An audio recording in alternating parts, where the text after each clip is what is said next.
noches, mi nombre es Carmen Rosa Morelos Gómez, soy estudiante de la Universidad Martin Luther King y estoy en el programa de Psicología en 10º semestre.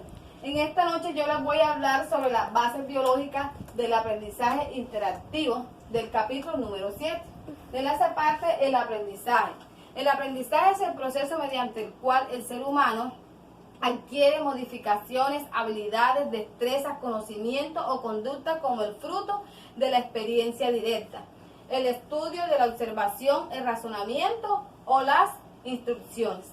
También los componentes del aprendizaje, que está conformado por 4 grupos. El primer grupo son los dispositivos básicos del aprendizaje. Es la capacidad de retener, recordar sucesos del pasado mediante los procesos neurológicos del almacenamiento y recuperación de la información básica en el aprendizaje en el pensamiento. También encontramos las actividades nerviosas superiores.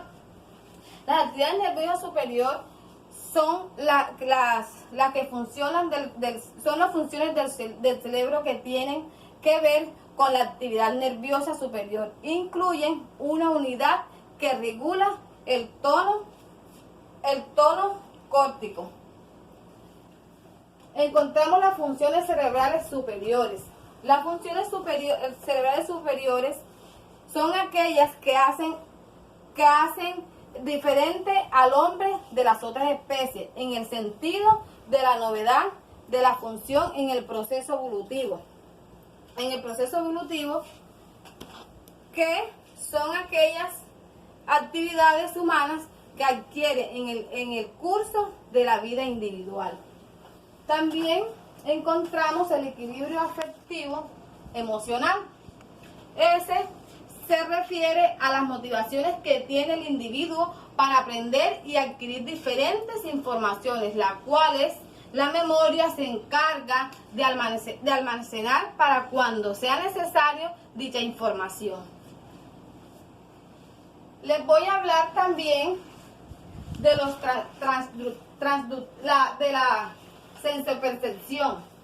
La sensopercepción es la capacidad sensorial de toda aquella información que nuestros sentidos captan del medio que nos está rodeando, considerada como sensación, la cual se produce por la investigación de los receptores sensoriales como lo son los sentidos.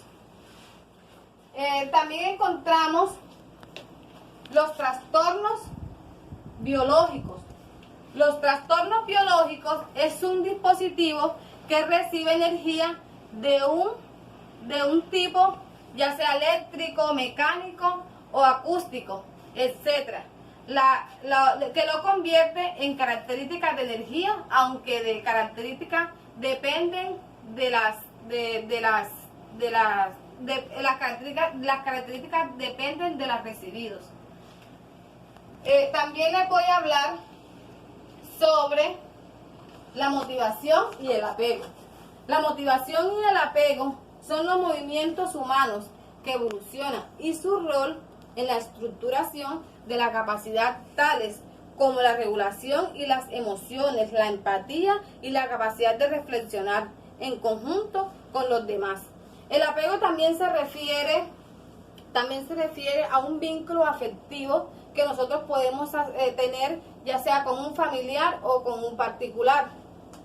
Les voy a hablar también de la habituación. La habituación es considerada como la forma del aprendizaje más primitivo y se define como el decreto de las respuestas de un organismo en un estímulo. La atención. La atención es una cualidad de la percepción que funciona como una especie de filtro de los estímulos ambientales, evaluados en las cuales son las más relevantes y donándolos en la prioridad para un proceso más profundo. También las bases biológicas de la atención.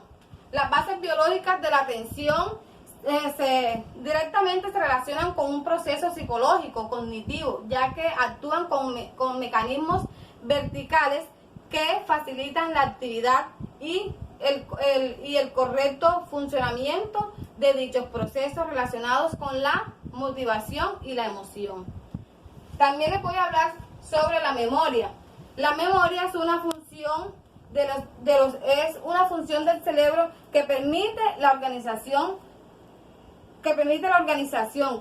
codificar, almacenar y recuperar la información del pasado. Gracias por haberme escuchado y estar atento.